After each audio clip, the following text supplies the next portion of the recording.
Bismillah ar-Rahman ar-Rahim. Assalamu alaikum wa rahmatullahi wa barakatuh. Today, we're going to be commemorating the life and legacy of one of the most prominent women in the history of Islam, and indeed one of the most prominent women in the history of humanity, Khadija, the daughter of Khuwaylid. Khadija, as we know, was an extremely famous and prosperous businesswoman. She was the first Muslim, and she was the wife of the Prophet Muhammad, sallallahu alaihi wasallam.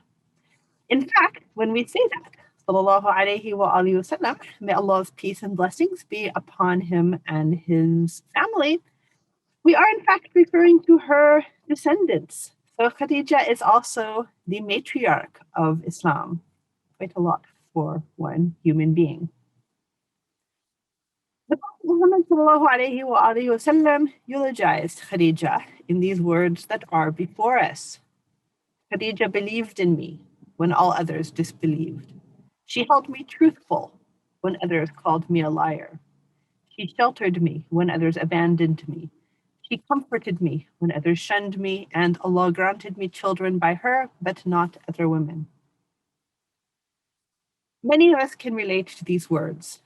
Many of us know what it feels like to be disbelieved, to be denied, to be told that you're lying, for people to abandon you, especially in a time of need. And we can understand how valuable it is to have just one person or two people who will support you at those times. And indeed, this was Khadija for the Prophet Muhammad. Peace and blessings be upon him and his family. These days, we oftentimes hear the slogan, be like Khadija. Be like Khadija. Does it mean to be like Khadija? Can we all be like Khadija or only women folk? There have been quite a few lectures on Hazrat Khadija and the role of women in Islam over the past few decades. This is a very valuable subject. It is a very useful subject. It is a very timely subject, but it is not our subject today. It is my view that it has been done adequately by those who have come before me. It will probably be done adequately by those who come after me, maybe some of you even. So today we're going to be looking at some general aspects of the life and character of Hazrat Khadija, which we can perhaps look at how we demonstrate in our own lives.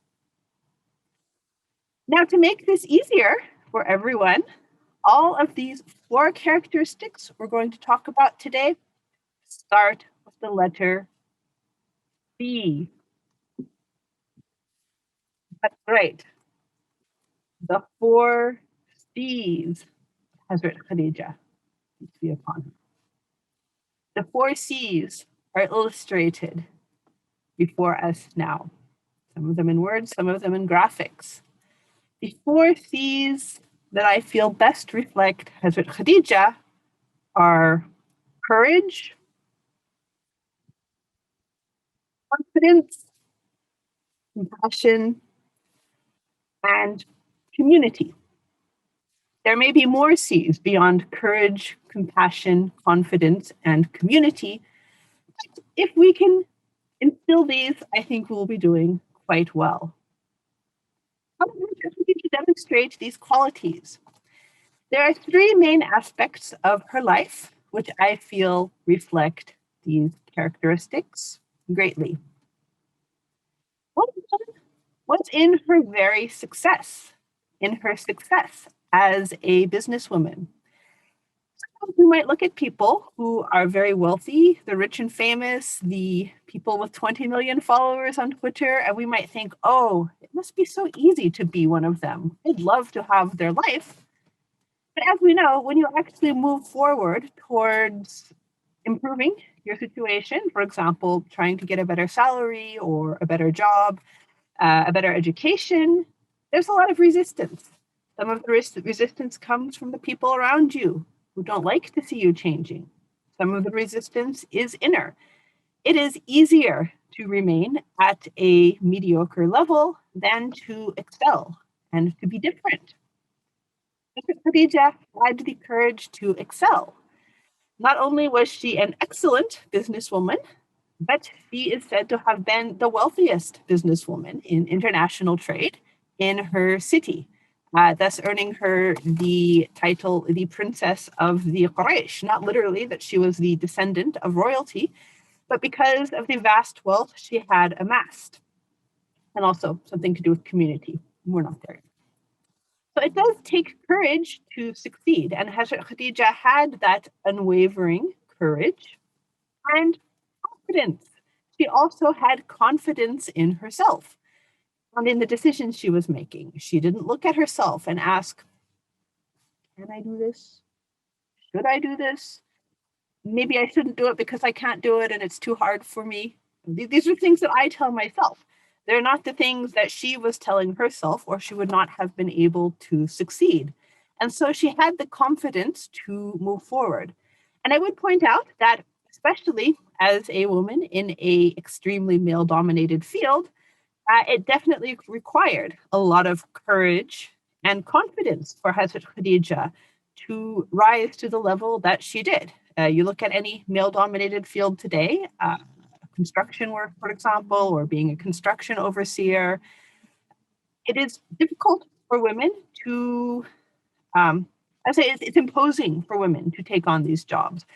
There are a lot of ways that the people around you sometimes let you know this is a guy's club, or they intimidate you, or let you know that it's not where you belong. I'm sure she had to deal with some of that. And yet she did it excellently and superbly. There's only one aspect of her life where she showed courage and confidence. Another very important aspect, and one of the ones that we remember her for most, is being the first Muslim. Let's think about this for a second. Back in her time, Islam was not a world religion. It wasn't an option that you checked on your checklist. For example, when I applied for a university scholarship way back in the ancient days, one of the boxes I had to check was religion. So is it Muslim, Christian, Jew, Buddhist, Zoroastrian, etc., as if life is always this straightforward and simple. Islam was not on the checklist. Islam was not a religion. Islam was not a thing. This is right after the revelation. There was one follower of the prophet, so to speak, and that was himself. I mean, you could include the angels, and you could get into these discussions, but on a social and practical level, it was him and him alone. And we know Imam Ali also joined his mission very immediately. Hazrat Khadija, nonetheless, listened to what the prophet had to say, believed him, supported him. She knew he was right, and she knew it was right. And this is a stance she kept up until her entire life. It didn't matter whether there were 10 million Muslims or 10 billion Muslims or 10 Muslims. It didn't matter if the Muslims were rich or poor or what ethnicity they were. What mattered is that she knew this was the right path. And so she had the courage and the confidence to stand up for her beliefs. Sometimes this is the most important thing in life. And lastly, she had the courage and confidence to insist on her marriage to the Prophet ﷺ, because we know that not everyone was very enthusiastic about her marriage to the Prophet Muhammad. He was younger. Now, whether you take the birth date of Hazrat Khadija, which places her in her late 20s when she married the Prophet, or the one that places her in her 40s, he still was a younger man. I don't know why people are a little bit weird about that sometimes, but he was a younger man. But what did he have? Did he have a wealth? Did he have cars? Did he have gold? Okay, the point, he didn't have cars, but he was her employee. He did not have much of his own. He was an orphan. People looked down on that.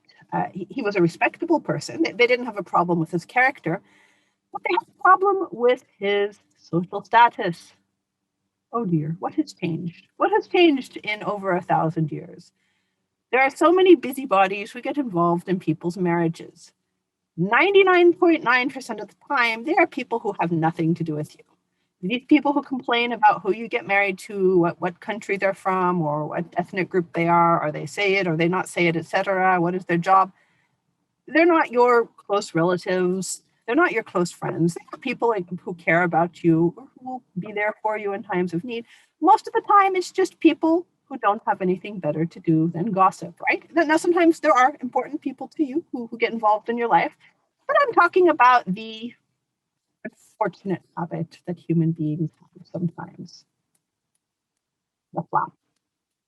There were some flapping mouths that this wealthy, prestigious princess of the Quraysh wants to marry this young orphan boy. Sort of beautiful drawing we see on the screen here. I think it may or may not be representative. People had no problem going to the wedding. They had no problem eating the food at the wedding. They had no problem having a party. It is narrated, at least, and God knows best whether the narration is correct, but it is narrated that when it came time for her to give birth, no one, not a single woman in her community would be there for her. Who is it? It's a very difficult situation. It's not like she was going to go to the hospital and give birth. It's a very traumatic situation. And yet, she nonetheless continued to face it with courage and confidence. These are three areas where she did show her courage and confidence. Her marriage to the Prophet Muhammad ﷺ, and her standing up for her belief in Islam, and also her business success. However, you may say there are two more C's because we are talking about the four C's. And indeed, the two remaining C's are compassion and community. Because Hazrat Khadija was not only known for being wealthy. We wouldn't really be remembering her. After all, there are many wealthy people who have come and gone, many people who had beautiful palaces and expensive libraries and servants and whatever they had back in the day. She was the princess of Quraysh not only because she had wealth, but because she gave wealth, and she gave freely, especially to people who were in need, people trying to marry, orphans. She gave of her time and herself and her money. This is one of the very vital C's of Hazrat Khadija, the compassion. It's into the last C, which is a community. She is a woman who had a solid place in her community, whether it was as someone who could help the less fortunate, as part of her faith community, as part of the business community, or just as part of the community at large. She had a community mindset, as indeed we can say this is a fundamental aspect of Islam. Many of us in the modern world are suffering from a lack of. It does seem to me that community is a necessity for the human being. We need to have these kinds of bonds. Many of us find that they are difficult to establish and maintain these days, especially in big cities. Some of you might be the exception, inshallah, but it is a challenge many of us face. And she modeled how to have a healthy community engagement and a healthy community stance. So Khadija had compassion, she had community consciousness, she had courage, and she had confidence. Okay, it's great to talk about courage and compassion and all that. But when the time comes to make a decision, usually there's something that goes on in our mind. This is what goes on in our mind. What if? What if the worst case scenario happens, right? You want to move. What if? What if you're in an earthquake or a fire and your house burns down or you're homeless? You want to get married, but what if? You want to do this or that, but what if? You want to become a Muslim, but what if? Our minds are very good at finding what ifs. There is certainly a wisdom to considering worst case scenarios. It is a very valid thing to do. I would say that most of the time, the things that happen are not the worst case scenarios that occur to us. However, with respect to Hazrat Khadija, we can say that actually the worst case scenarios did happen. The end of her life was very difficult. Now, when we look at someone like Hazrat Khadija, we might ask, well, what is the what if worst case scenario? Is it losing all of her money? Is it losing her life? And the answer is yes, that is exactly what happened. As we know, the Bani Hashim, the Prophet's immediate kin, were exiled due to his religious teachings. and they were not allowed to purchase food or water or have other forms of social engagement with the people for about 3 years. During this time, Hazrat Khadija used her money to basically buy things on the black market and provide the essentials for them. Used all of her money, so much that it is said that she did not even have a kafan to be wrapped in when she was buried. That's definitely a what if worst case scenario. And it is said that she died because of the hardship they were suffering, the harsh conditions, the lack of food, the lack of water. But yet, when we think about Hazrat Khadija, we don't look at her with pity. We don't say, oh, this woman had such a difficult time at the end of her life. She lost everything. She lost out. Let's not be like Hazrat Khadija. On the contrary, we say, be like Khadija. Because although she had a very difficult situation in her later years, she stood forth with firm belief in her convictions, standing by and living by her convictions, such that it is said that were it not for the sword of Ali in defense of Islam and the wealth of Khadija, Islam would have never survived. So we look at her legacy and we understand that there were difficult times, but her strength and her contributions and her faith shine through.